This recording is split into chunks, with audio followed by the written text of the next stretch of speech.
Welcome to Seek Reality. I'm Roberta Grimes, and I am so happy you're with us today. Oh, my dear friends, our guest today is a legend in the field of afterlife-related books and publications, and he's also a very old friend of mine. Well, he's not old, but our friendship is old. Jonathan Beecher is with us for the fourth time after what has really been much too long an absence. John was born in Chiswick, in London. He's speaking to us from London now. And he left his formal education 4 months after his 15th birthday. After taking some blue-collar jobs and also a stint at selling clothes, he tells us that he stumbled into the music business, as I guess everybody does in As London. you do. Remember the Beatles? Well, he's one of those guys. He co-founded a new publicly quoted entertainment company and an independent record company, and he spent 3 decades in what gonzo journalist Hunter S. Thompson called the TV industry's long plastic highway. But then a very Hallway. bad fall, which included a head injury in the year 2000, changed his life. For what seemed to then to be no apparent reason, but I think it was God calling, John Beecher began to talk about death.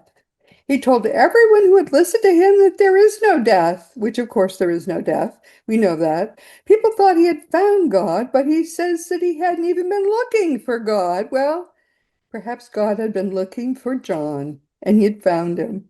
That led John to found White Crow Books. The name of this one-man publishing house comes from psychologist William James's famous saying that in order to disprove the theory that all crows are black, or that there's no life after death, all you have to do is find that one white crow. Or all you really need to find is proof that a few people actually have survived their deaths. And I've done that research too, as my listeners know by now. And yes, there are many, many, many people who can be proven to have survived their deaths. John Beecher says that he never set out to write about Jesus or the afterlife. Jesus actually back then wasn't even really on his radar. But the journey wouldn't leave him alone. So now he's in a very different hallway. He tells us that it's one that's less chaotic and it's far more interesting. And today he's back on Seek Reality finally with a thoroughly fascinating book. I've been reading it called No One's Dead. The Jesus Messages. I love this book. My very, very dear John, it's been far too long. Welcome. It's delightful to have you back with us again. Thank you for having me, Hank. It's lovely to see you after I don't know how many years, but seems like a long time. It does seem like a few You years. haven't changed a bit. Oh, aren't you sweet to say that? My publisher says it's time I had a new picture taken, and I thought that was a terrible thing for her to say. Well, I don't know. Maybe you look better. I mean, who knows? You've improved. You're getting younger by the day. Thank you. That's so wonderful. Thank you for saying that. Well, I want you to know I love this book. And what's great about this book is that this is Jesus talking through some people who had been channeling him, actually doing automatic writing right around the turn of the 20th century. And it's not as if he was saying anything new. He said things that he has said to me when I visited him with one of his best friends. He has friends too. He has a life too that's very modern because we know we know among all the people who are not dead, we sure for sure know that Jesus is not dead, and he's holding court in the astral plane, and people visit him there. In fact, anybody who wants to visit him after you've died, all you have to do is say the word and you get to visit Jesus. And he told me, among other things, what something that you have him saying in his book, he did not die for our sins. As he says in his book, those are all still Those on. are on us. Those are on us. Right. Oh, John, where do you want to start to talk about this great book that you've put together? As you said, you didn't write it. It's the people who have been coming through automatic writing, including Jesus, who have written it. Where would you like to begin? Well, I think it came about by. Were you aware of Robert Bigelow's competition about 3 or 4 Yes. years ago? So Yeah. Bigelow did his competition for the best, for the survival, the best evidence for survival of bodily death. And it was a big prize money. Do you remember? It was like $2 million of prize money. And Uh-huh. basically, he had this sort of Institute of Consciousness, and they sent out emails to see, to see if people wanted to enter. And he sent me an email, White Crow, and said, "Oh, you're authors. I see you publish books about this kind of stuff. And if you'd like to forward this to your people, please do that." Anyway, so I did that, and I wrote back and said, I just wrote a quick note back and said to the guy who worked for him, well, I said, I think it's a kind of laudable thing to do, and it will raise the profile. But I don't think you'll find out anything new, any new evidence. You'll just find lots more evidence. In other words, I don't think you'll find more. So that's what kind of prompted me to it. And about that time, and I had this idea that I was going to write a letter to Robert about this kind of thing. And while I was pondering writing this letter, because I wasn't thinking about writing a book, and I wasn't thinking about a book about Jesus, I was just thinking about writing a book. But so to say that the evidence, from my perspective, has kind of been demonstrated for a long, long time. If anybody wants to find it, the evidence is there. So therefore, and more interesting is what happens afterwards, and what are the consequences. And Yes, this, if I there agree. are any That's consequences, is most the interesting. age-old question. And then what happened was, while I was thinking about writing this letter, this all happened within the space of a few days. An American guy who was retired in Thailand, got in touch with me at White Crow Books, and I think he thought it was a book promotion service.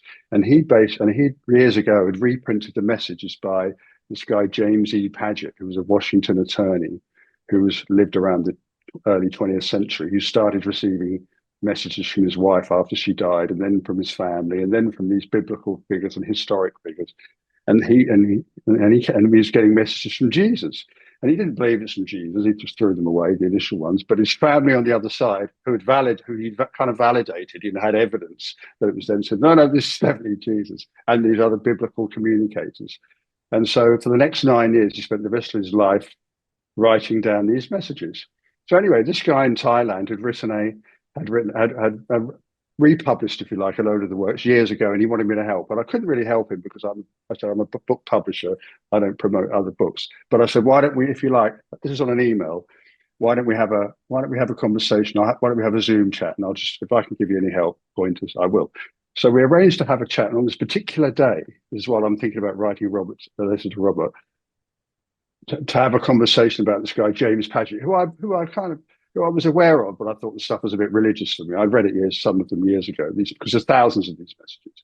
On the same day I'm having a conversation with this guy in Thailand, someone wrote in the comments on the book company website on a blog, James Paget. And I thought, that's interesting. I thought, there's been over 10,000 comments on that website. And when was the last time anybody mentioned James Paget? And the answer is, I checked, because you can go through and look, and hadn't been mentioned for 7 years. I thought, okay. And this is the same day. So I'm thinking, maybe I should pay attention to Paget. And Yeah. then, and then of course so I started looking at them. And then of course there's all these afterlife reports, which I've published hundreds of books and probably read thousands of reports, and they all have an idea about, the people who don't believe that Jesus existed, they all say, well, no, he did exist. Or the people, and they have ideas about what he is and the Christ and all this sort of thing. And so then I started thinking, well, if, we get this community, everybody has an opinion about him. So if we're writing a book about what happens after you die, why not someone who claims to be Jesus? Now, there are a lot of people there's a lot of communicators claim to be Jesus, and clearly they're not all correct. And you've had mediums who say they saw Jesus, and they come up Yes. with these different stories. There's some guy in Australia who says he's the reincarnation of Jesus, and his wife's Mary Magdalene. You get all this kind of stuff around. But anyway, Paget was a large body of work. And then there was also, of course, Helen Schucman's A Course in Miracles, which was Yes. an enormous text, and she was a sort of Jewish atheist who came out with this 480,000 word text, also claiming to be Jesus. So I really I ended up writing the book. With the first half of it is really about the evidence for a greater reality, and I go through the whole thing with spiritualism and life after death and the evidence and premonitions and all Right. this kind of Right. thing. Right. And then I get into and then part two gets into the what's wrong with the Bible. Not what's wrong with the Bible, what's wrong with the Christian dominations of where they say it's wrong and why it's causing problems, and so on and so forth. Well, the thing about there are a lot of things that are wrong with Christianity as it's now practiced. And what I love about your book is that Jesus agrees with me. I mean, he has already told me that he agrees with me in person. But there's your book saying he's saying the same thing to the world. I did not die for your sins. I had already Yeah. figured that out. I mean, he never says it when he was here. Hey, I came to die for your sins. Don't you think he was, if he was going to do that, he would have like mentioned it? Here I go to the cross for your sins. He would have said something about that. No, Well, I he think there. never did. No, bearing in mind, the other thing you have to understand is coming from a sort of atheist background for years, and then having these kind of experiences, for multiple experiences. So then come switching to there is no death. Then really, I didn't come from. I'm not a religious person now in that sense. We'll put it this way: it's not. There's not really. This I kind of wasn't. whipsaw you, didn't it? So I wasn't attached to the idea. I was happy. In other words, I wasn't attached to an idea. I was just. I had this knowing, if you like, that there is no death, and I was happy for him to say whatever they say.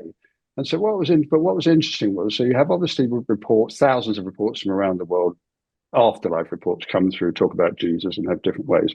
And they talk about different what he did on his life here. And I'm not really interested in that. I'm more interested in the nature of reality. If we can even grasp that kind of idea and what happens after we die and well, there is no but what happens.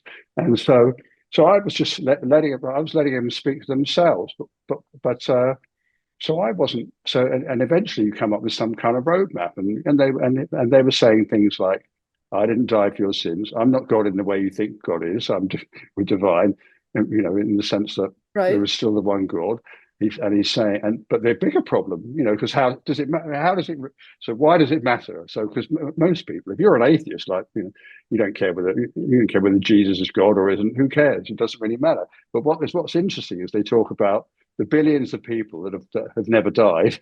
So they're all somewhere. They're all housed somewhere, and a lot of them are not doing well. They haven't progressed very far.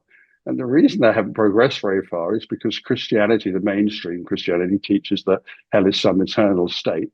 And for 2,000 years, even if they haven't believed it, they've had that in the back of their minds.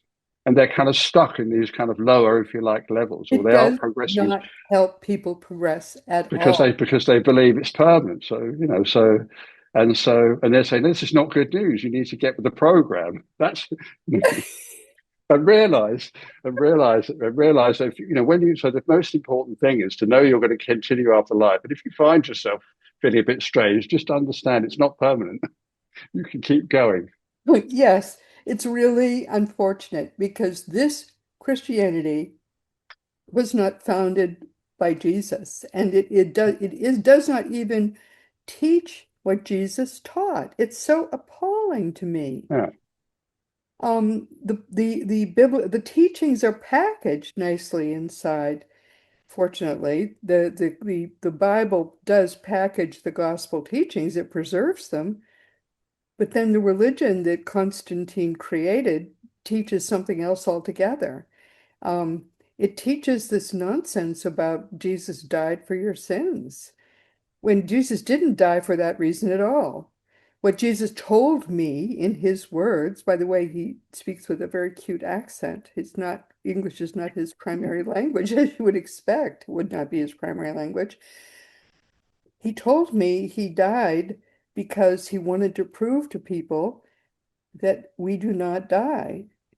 And so he had experimented with resurrecting small animals that had died.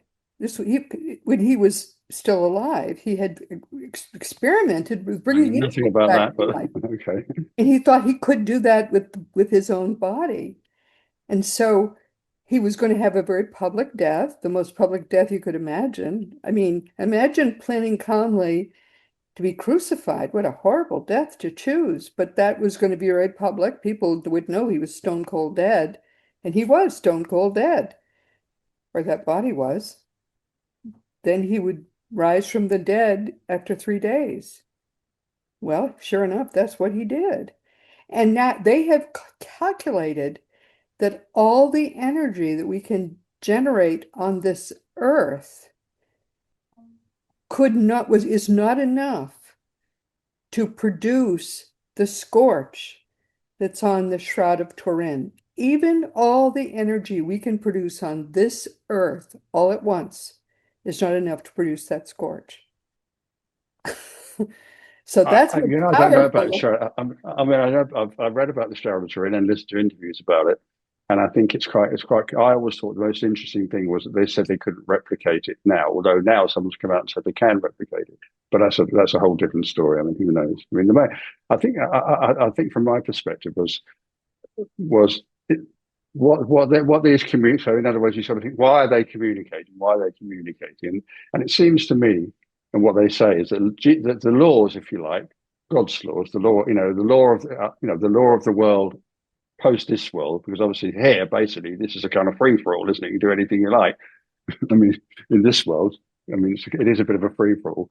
But then the overriding, if you like, law of life is love, and and so therefore, and so That's what therefore, Jesus told us when he was here. exactly, That's what he's Jesus is still saying from there. But yeah, we and they're are largely not pacifistic, and progressing, as you point out in the book, and as he points out through you in the book. We have a lot of progressing to do when we get there, but that's not what Christianity teaches at all. no, and so after I had this bang on the head, all of a sudden I'm walking around feeling completely different for 2 years and not understanding why. And I became kind of very pacifistical, but it was very strange. I mean, I wasn't pacifistic at all. I used to shoot animals, I used to game shoot and all this sort of thing. You had to get And hit about over the head in a and about a month after way. my jaw was where I'd fallen on my face, I'd smashed all my face and my jaw was broken. And I was a real mess when I'd Oh had this my accident. goodness, your Yeah, jaw. I bet that's what happened. Anyway, that's what happened. And I remember about a month later, I had some shooting trips booked. And from my friend phoned me up. He said, you're all wide. Have you all healed up now? 2 months later. So no, and I said, yeah. And he said, so we've got the shooting trip booked, game shooting, animal, bird shooting. And I said, oh, I can't shoot an animal. I can't kill an animal. He said, why not? You've been killing him for years. And I went, I don't know. I didn't really associate it with this thing. He said, but I Oh, can't my really do dear that anymore. friend. And then I became a bit sort of pacifist, not I mean, I'm completely pacifistic, but yeah.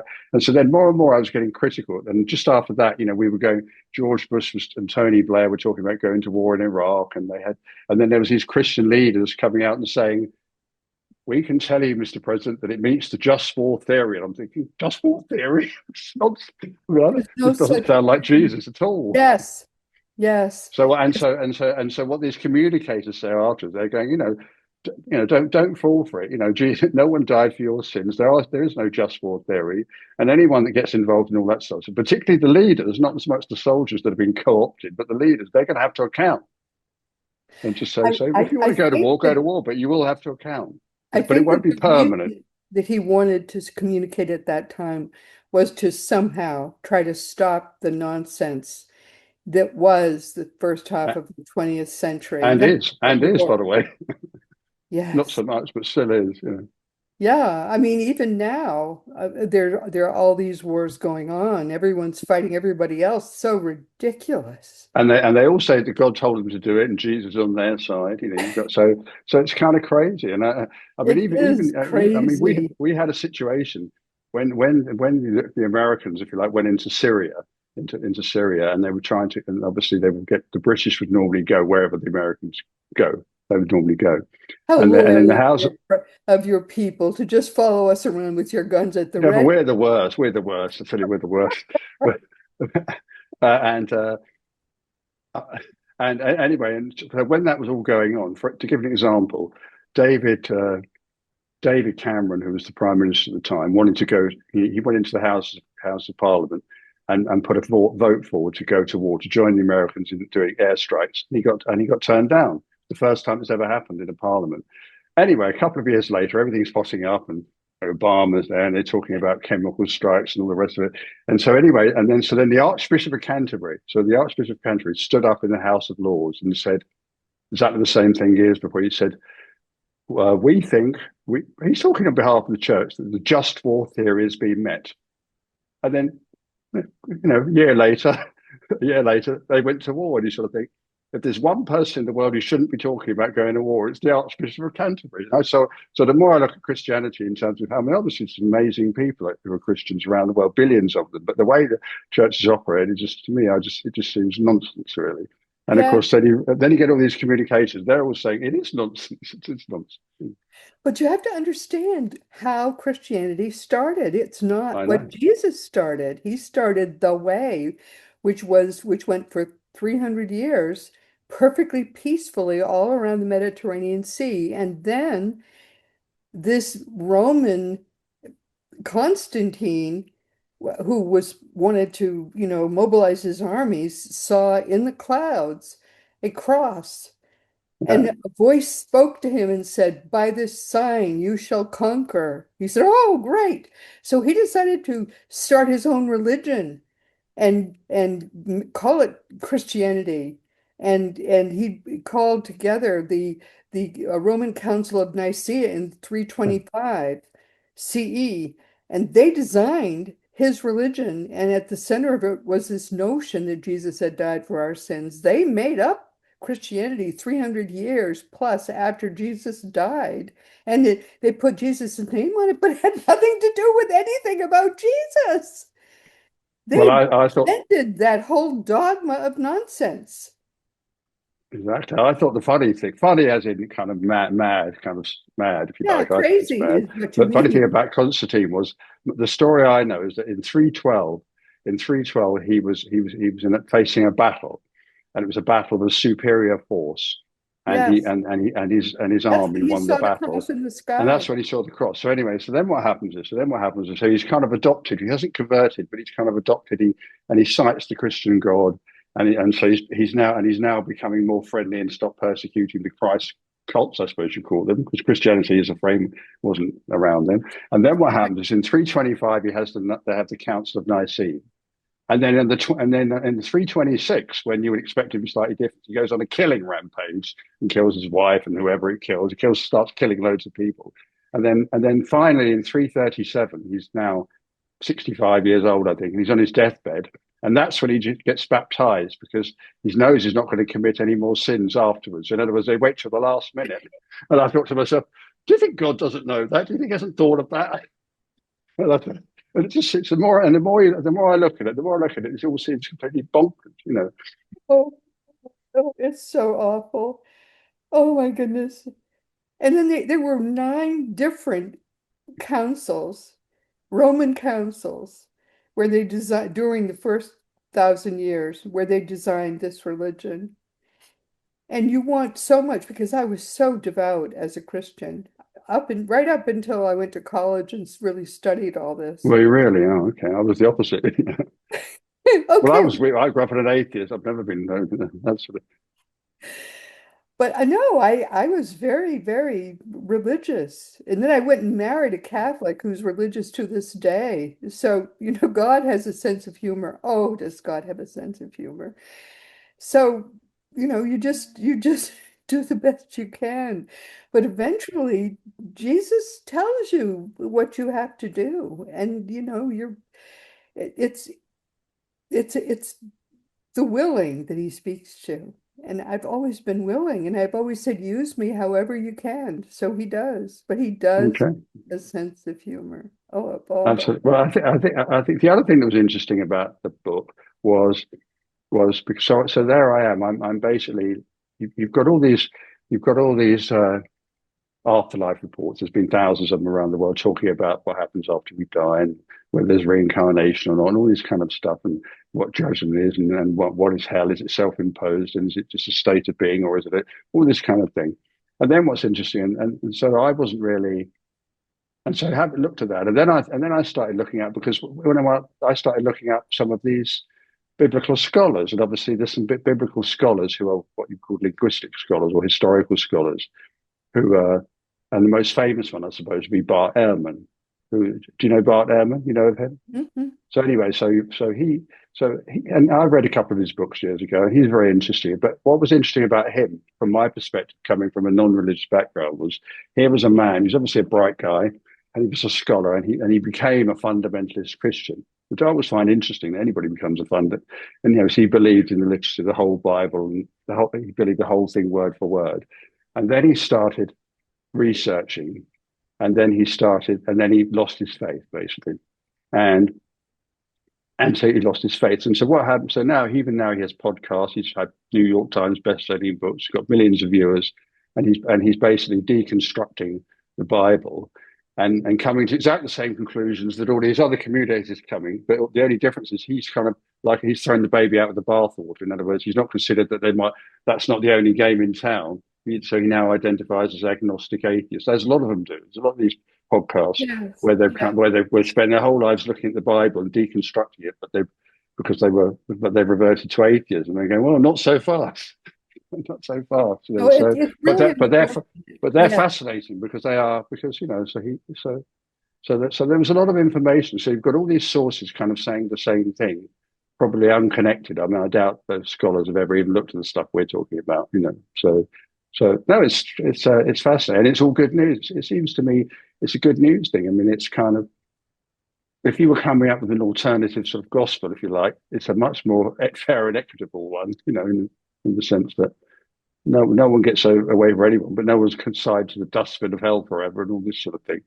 And basically everything's based on love, and there's judgment. Judgment is part of a process. We die, but judgment is based on conscience, and conscience, and you come through it. It's best if you work on it here. Jesus is not a Christian. The Christianity was begun by Constantine 300 years yeah, after Jesus' death. Jesus was a devout, very well educated and devout Jew. That's obvious from the Gospels. yeah. I And mean, some of he never those early Jewish converted to things, like Christianity. the Still a Ebionites. The Jew. Ebionites are interesting, aren't they? They seem to be more on the money. I mean, they seem to be on more on the if they seem to have it kind of worked out. And it's still fascinating to me that after all that, how they ended up with seeing that Jesus was actually just because obviously how do we talk about divine? Because I mean, I don't. He's saying I'm not in communication. He's saying I'm not God. There's still God the Father. I'm divine as you're divine. You'll be divine. I was the first. You're What Jesus coming along. told me was that the reason he came to Earth was to try to teach people because he could see that they were just turning on the wheel, as the Buddhists say, Hmm. incarnating over and over again unnecessarily because you can do all you need to do in one lifetime. You don't have to learn all you need to do to advance spiritually right to the top in one lifetime. That Jesus Yeah, taught us that. yeah, But yeah, yeah. people are not learning it in churches. That's unfortunate. So he taught us what we need to know. And that's in the Gospels. We can do it. Yeah. We can zoom right to the top in one Yeah, life. the problem isn't the Bible, but the problem, as they said, the problem that he said. I mean, they say in this communique, they say the Bible has been messed around with, and there's so many things on it that have been They like just the don't Book of teach it. Revelation that can't be read on. But as they say, there's enough there to get you to heaven, but you've got to read it in the right way. You've got to study it and you've got to follow Jesus, which they don't do in the churches. But That's what's yeah, well, wrong. exactly. But the thing is, I mean, if you take what they're saying is, so they're saying there is no original sin. They're saying Jesus isn't God as in God the Father. Jesus is divine, and he's become an emanation of God rather than a creature, and we are as well, which is how they perceive to be in Christ, We are all divine. and Jesus, we're all divine. we are really all divine. And He is telling us he's no more divine than we are. He yeah, is he's just he is saying that he fully was the God and first in fully that sense. man, but so are we. Hmm. That's what he's telling us. Yeah. So so so yeah. So it's good news from that point of view. And I think the other All thing good that's just news. I That's why I love your book. It really is all good news. It's yeah. just we don't listen to it. Yeah, and we have to accept that it's. I mean, what I found very interesting was I've, is the idea of forgiveness, and obviously, it's interesting because all religions and all theologians talk about forgiveness, and but here we kind of see it as a sort of virtue, really. I mean, in other words, someone does something bad to you, and you say, well, you might not forgive them for a while. Someone might have treated you really badly, and you think, I don't feel like forgiving people. and we see it as a virtue. But what they're talking about there is it's not a virtue; it's essential. And so Yes, therefore, if that's you true. haven't Jesus forgiven taught anyone, it taught us that it was essential too. it's a But lot easier Jesus to forgive taught a here than there. technique. Jesus taught a technique that does not show up in the Gospels. Prevenient forgiveness. And he taught it, but it doesn't show up there because it involves hand gestures, which they didn't understand the value of them. Hmm. So I'm really seriously thinking um, of teaching a class in prevenient forgiveness. Prevenient meaning that the forgiveness actually comes before the acts. You forgive everything ahead of time. Yeah, yeah, And it's a state of mind. Yeah, yeah, that's it's exactly got right. It's a state of mind. You don't allow yourself ever to take offense at anything anyone does to you. and it's the I mean the forgiver. I mean, it's a state of mind, and it's got really nothing to do with the other person in the sense that obviously Yes, we see obviously if someone kills a exactly. child, we see that as a terrible act. But you don't condemn the person. But what they're saying, which just makes more sense to me, has made more sense for years and years, is that it's a good idea to get into that state of mind before you leave. So I'll give an example. I'll give an example. A friend of my family, a friend of my mother's, but he's younger than me, got pancreatic cancer recently, a few years ago, and he asked me to go and see him. I go and see him. We'd have conversations, and he said to me, "Oh, he said I've got a bucket list," and I went, "Okay." But my mind doesn't work like that anymore. I was sort of more. And he said, and I said, "Oh, what sort of bucket list?" He said, "Well, I'm going to fly a new. He said, I'm going to fly a World War II plane or something and jump out parachute out of a plane." And he said, "I'm going to do something with pancreatic cancer awareness," which he did a fantastic job. He became the sort of poster boy and went on TV and all this sort of thing, That's advocating amazing. for early disclosure. But I was thinking about myself about a bucket list, and I thought, I don't really. I have an internal bucket list. I don't have an external bucket list. My internal bucket list, which I hope I've achieved already, but is is there anyone I haven't forgiven? Have I got Yeah, any enemies? Have I? Am I? You know, because if you haven't yeah, got any enemies, then no one to forgive, and you try and sort yourself out as much as you can, then you're in reasonable shape, yeah, as far as I can see. And by the way, if we're wrong and there's nothing, well, we'll never know anyway, will we? But so I don't think there's any doubt about that. You know, it's about and it's. I remember during my publishing book spheres. Obviously, I've had lots of conversations with authors. As a guy I mentioned in the book called Michael, who was a New Zealander. He was a New Zealand vicar priest for and for forever. And he used to get in he used to get in touch, and we'd have these kind of chats, just chats, for about 9 years before he died. He died a couple of years ago, and he said. But it's quite funny how we have different because we came from. He was being where I was an atheist before. He was my sort of go-to kind of chat. And about 2 weeks before he died, he called me up because he discovered WhatsApp, and he called me up at like 6 in the morning. He's in Australia or New Zealand, and it's yeah. in That's the evening. And we'd have these 2 hour chats. So I'm trying to get away. Anyway, he calls me up one day, and I said, "How are you, Michael?" And he's a lovely, really lovely guy. And he say, and he said to me, "I'm having nightmares." And he was about 93, I suppose, 92. And I said, what are you fearful of then? Because it's almost like sort of therapy sessions, because we had conversations that he couldn't have with his flock, which is a shame in itself, isn't it? So I said, what are you fearful of? And he said, oblivion. And because I'd always joke about, I said, Michael, you were a priest for 65 years. Didn't you get the whole immortal Jesus, immortal soul, and all that? Didn't you figure that out? And he said, well, no. He said, but he was fearful. Like, you know, he died about 2 weeks later, so he was fearful about oblivion. And I said to him, "That's interesting, Michael, because I have no fear of oblivion. I yeah. have no problem with going to sleep one night and not waking up." I said, every night I go to sleep, and I haven't worried about not waking up. I'm not worried about that at all. I'm worried about dying and waking up in the basement of the many mansions.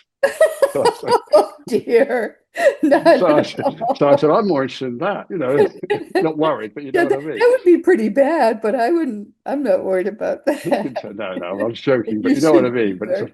But it was funny. He was worried about like ceasing to exist, which I don't, I don't really. I mean, we all have a fear of dying, but I don't have a fear of death. But I don't have any doubt either. So I think it's a win-win, isn't it? You know. No, but forgiving everything is very, very important. The forgiver always wins. Yes, yes. Forgiveness is the gift you give to yourself. You Yeah, free yourself from every possible. It's like taking all the chains off. You yeah. take off every chain and you're free. That's what forgiveness. And it might not be easy, but it is a state of mind. I remember after I had this accident, I started doing volunteer service. I don't know why. I just felt like doing service. Right. Well, I never did any of that before, And we have a telephone service here. Well, it's a walk-in as well, a suicide line for people who are feeling suicide. It's called the Samaritans, and it's a big thing here. They get. And so I did that for 11 years. You spent 3 hours a week and talking, and you realize, and you're talking to people who've had terribly traumatic experiences. Everybody from kids who've been raped to murderers in prison. I mean, you name it, you get Awful. everybody. Yeah, And awful. what there was an overwhelming kind of not overwhelming, but there was a huge amount of people, quite often women, who were kind of probably our age, my age, middle aged or whatever, who were abused, sexually abused, say when they were children, or probably by their father, stepfather, generally someone in the family, and they're still dealing with it, and so they're and obviously, you don't give advice. We don't give advice or anything like that. And we listen. Maybe you might prompt things, but you don't give advice. But the one thing you realise was they were still suffering because they hadn't forgiven the person. And I know it sounds Yeah, easy not to forgive the person, but because they hadn't forgiven the person, although the person's probably dead, the person who they're talking about yeah, has still got power over them. that's right. And, That's right. and the only way to let that power go is to not have that power is to get it out. So now, and so of course, it's easy to say. It's easy to say, and I'm sure if you've had that, I haven't had that done to me. I might have had some things done to me when I was a kid, but it is a but so we can say it's a virtue here, but after we die, it's essential. I remember in an earlier book I did, there was Dowding, Lord Dowding, who was the Air Chief Marshal of the Battle of Britain, and he started going to sort of sittings, and he wrote books about life after death, and he had all these sort of dead airmen following him around when he was sitting people and coming through and all the rest of it, and these groups, and he wrote books about it until he died, Yeah, really interesting books, and he was highly decorated military guy, and anyway, in one of his books there was a Norwegian came through. And he made a good example. And the Norwegian guy came through. So he's a dead Norwegian killed by the Nazis in World War II. And he says, but and they're coming through because the group are helping because these people are all in the what so-called lower levels or the lower or the earth planes, whatever you want to call it, and they're helping them to move on. And the Norwegian comes through and he says, I was a shopkeeper, and he said I was killed by the Germans, and he said I'm stuck here. And he said, I know I can't move on. I can't move beyond where I am now until I've forgiven the Germans. And I know I've got to do it. And he said, but I haven't done it yet. And that's why I'm stuck. And he said, now I yeah. know why Jesus said, forgive everybody before you die. It's really important. And I thought it was interesting. And I think there's a lot Very, to that. very, And of very course, important. these are old kind of, been around for thousands of years. And, but nevertheless, still very current, let's say, in And people's it's not lives. hard. It's easy. There's Well, I wouldn't that say it's. I physical wouldn't say. I mean, I that found it. physical process that Jesus taught. Hmm. It's mechanical, and it works beautifully. And my spirit guide taught it to me, and he said that Jesus taught it. But the reason that it never made it into the Bible was that people didn't understand that the mechanical process that Jesus taught with your Hmm. hands Yeah, was I what don't know made it. about that. Hmm. So I'm going to have But to teach it. I'm going to have to teach it because people don't understand how easy it can be to forgive. If hmm. you reteach your mind. We taught our mind to hold grudges. Now we have to teach our minds to let them go. Yeah, I think the other thing is I think obviously if you think this is all there is, then obviously there's injustice everywhere. And I mean that's why we have all these revenge films on TV because and it's all about justice, people not getting justice, and so therefore, if you think this is all there is, then there is no justice, and therefore that's a problem. And then this other idea, even amongst Christians or religious people, not I mean everyone's different, obviously. I'm generalizing that the afterlife or something is something way off over there, something kind of secondary, and they're going no, it's not secondary. This is the beginning, but that's where all the action Yeah, is. this And if is you're and if just you're if preliminary to our real yeah, lives. so This if you're begins looking our for real things out, life. if you're looking for things out here and something over there, so in other words, if something really bad happens to you here, if you're looking from this perspective, it's the worst thing in the world that's happened. But if you were suddenly died and found out you haven't died, and you go, actually, okay, is that what that was all about? It's Yeah, not that really, was just a you know, bad dream. This is, and now that I've this is died from that, this is real. This is the yeah, real life. and that goes on. So yeah, so I think there's a lot to be. So I think there's a lot of people can be helped, but and obviously, I mean, when you say, I mean, in theory it's easy, but you know how it is. A belief I mean, a belief is tough to shake off here. People struggle to forgive. It can be easy for you or easy for me, but for someone else it can be well not impossible, but it can be very hard. And but what they're saying is it's good to do that. It's good to try and do it while you're here, because once you're there, because you haven't, it's even harder because beliefs are harder to shake. And Yeah, that's why yeah. people who believe in darkness and oblivion find darkness and they find in that kind of They thing. do that, and then they have to be rescued from it.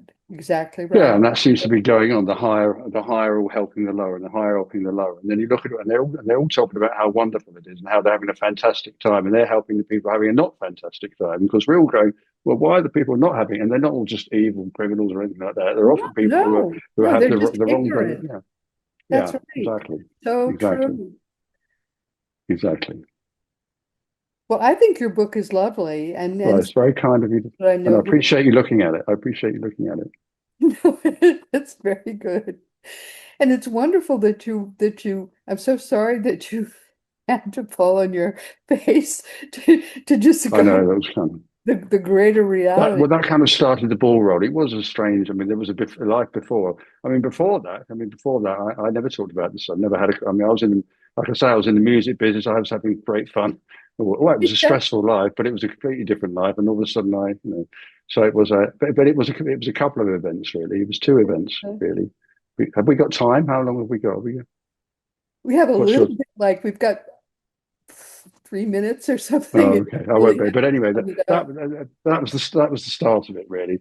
But there were two. Yeah, I mean, there were two events. I'd had this bang on the head. I had a couple of years where I couldn't understand what was going on. Literally, I felt completely.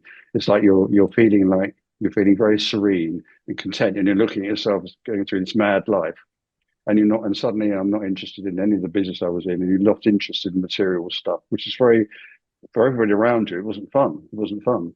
And then what Yeah, happened was 2 years in, and I didn't put anything down to this accident. So I wasn't associating. But I was journaling. I didn't really understand it. And then 2 years afterwards, one night, I was writing this journal as I did every night. Just wrote this journal about, and I was having dreams I'd never had before, and all this kind of stuff, and premonition, and all sorts of odd things. Well, what I thought was odd then, and not really understanding it, but feeling this very serene kind of self, like I'm the witness looking at my own self going crazy, sort of yeah, thing, that sort of thing. And then what happened was on this one particular evening, a friend of mine popped into my mind who died in my house 14 years, who died in my house 14 years before. yeah. And I was thinking about how he died and and and wondering whether I could have done anything about it because he died from it wasn't my fault. He died of a brain hemorrhage. He fell over. He'd had a head injury, funny enough. He'd been out. He was staying with me because he split up with his girlfriend. And so I was thinking about could I take him to hospital? I wasn't feeling guilty, but I was just observing because he popped into my mind. And I Yeah. wrote down, I was writing about what happened that night and asked the question, I wonder if I'd taken him to hospital, whether he'd still be here, even though when it happened, the coroner said he wouldn't have been, it wouldn't, and all this sort of thing. He basically fractured his skull in a bar and had a brain hemorrhage, but there was no sign of it. So anyway, so this happened while I'm writing a journal, 2 years after I've had a head injury, and I'm just writing about it. And then 3 days, and while I'm writing about it, I'm living in this house that we've been renovating, and I've got a whole new kitchen. And I went to make some toast, and I plugged the toaster in, and the kitchen lights fused. Well, yeah, I And remember the so story from your book. Yeah. yeah, and so I can tell you quickly. And then anyway, 3 or 4 days after that, so I've been writing about this guy who's popped into my mind, who died in my house 14 years before, and I've asked the question, could I have done anything about it in my while I'm writing? And then 3 days later, my sister, who's 6 years younger than me, called me out the blue late one night and said to me that some school friends of hers that they'd met up with recently, she said she wanted me to phone her school friend's wife. And I said, "Well, why?" And she said, I can't tell you because if I tell you, you won't call us, but please call her. And she was very insistent. And it was like 11 o'clock at night or something.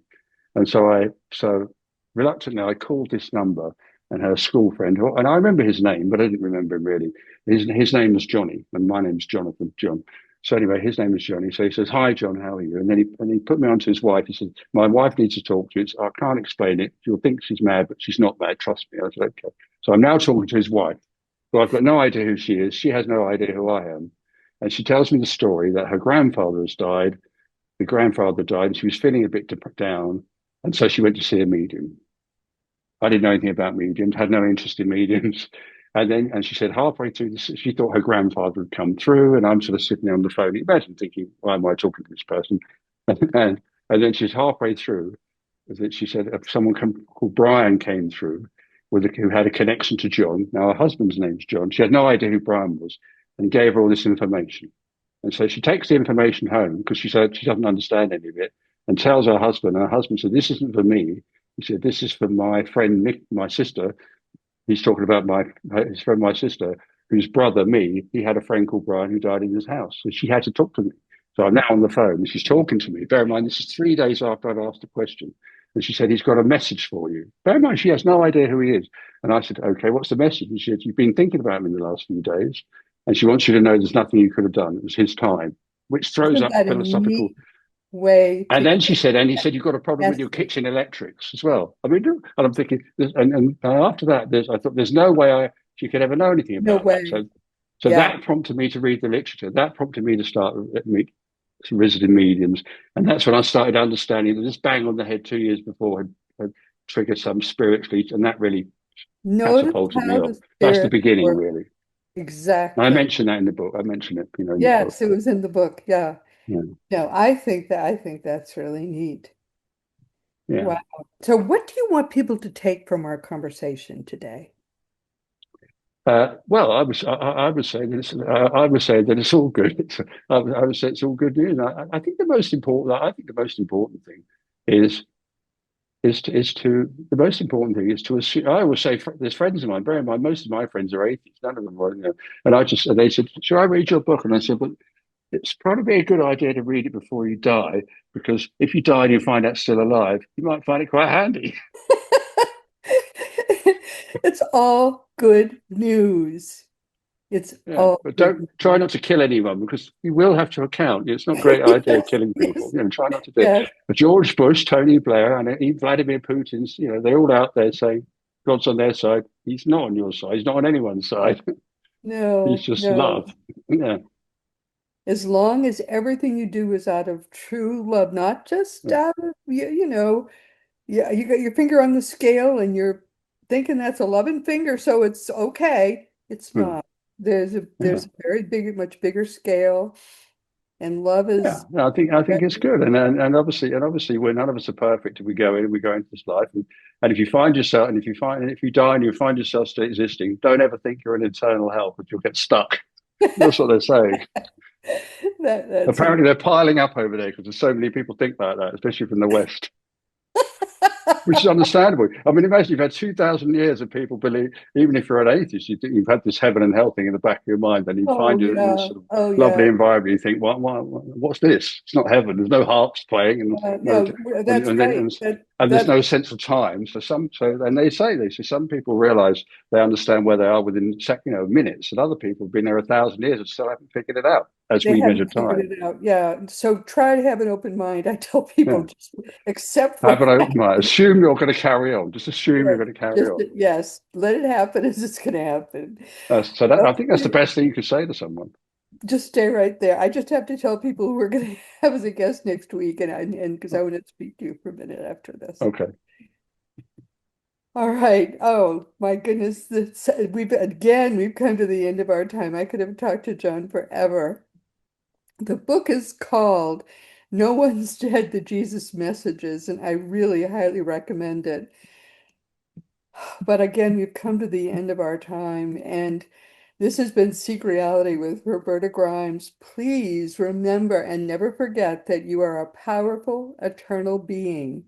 You never began and you never will end. If you're alive now, I'm telling you, this is it. You are an eternal being.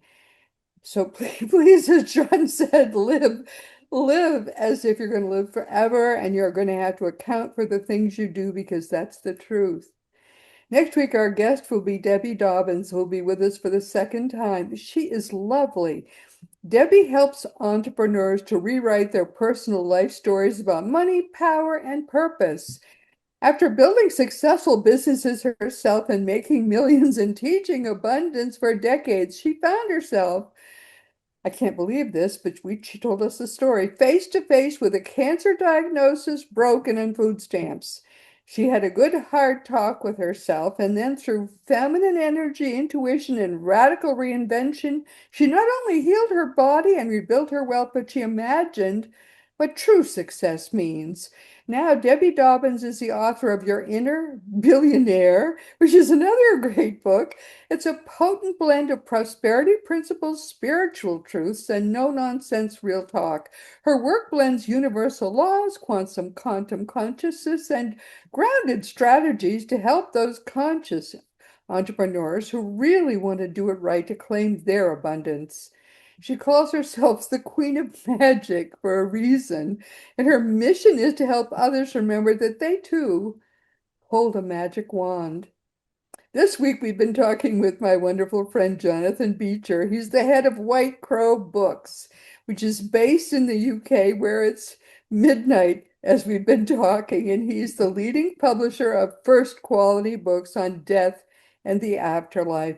John has been sharing with us a truly amazing book that he authored himself. It includes channeled messages received primarily via automatic writing around the turn of the previous century, and primarily, or many of them, are from Jesus, and I truly believe they are, having seen them. It sounds like my friend Jesus, believe me. He's talking seriously to us, and the book is called No One's Dead, The Jesus Messages. By now, as we have learned this week again, Jesus has quite a lot to say to us, and it's time that we really took him seriously. We also should mention here that our dear friend Craig Hogan is the president and guru of Seek Reality Online. That's seekreality.com. We've gathered there as much information as we possibly can about where we're going next. And it's time, frankly, for a lot of people to decide that they really want to know where we're going next and how best to learn what we can here in order to get there. Because as John's book tells us, hey, we haven't done enough work here for us really to make the best possible sense of where we're going next. And we need to do that. I mean, if life is eternal, we need to know how to live eternally. That's very, very, very important. But for now, meanwhile, this has been Seek Reality with Roberta Grimes. Please enjoy and make the most of this coming week in our one reality, always knowing that you are a powerful, eternal being, and you, most of all in this whole universe, you are infinitely, eternally, perfectly, and forever loved.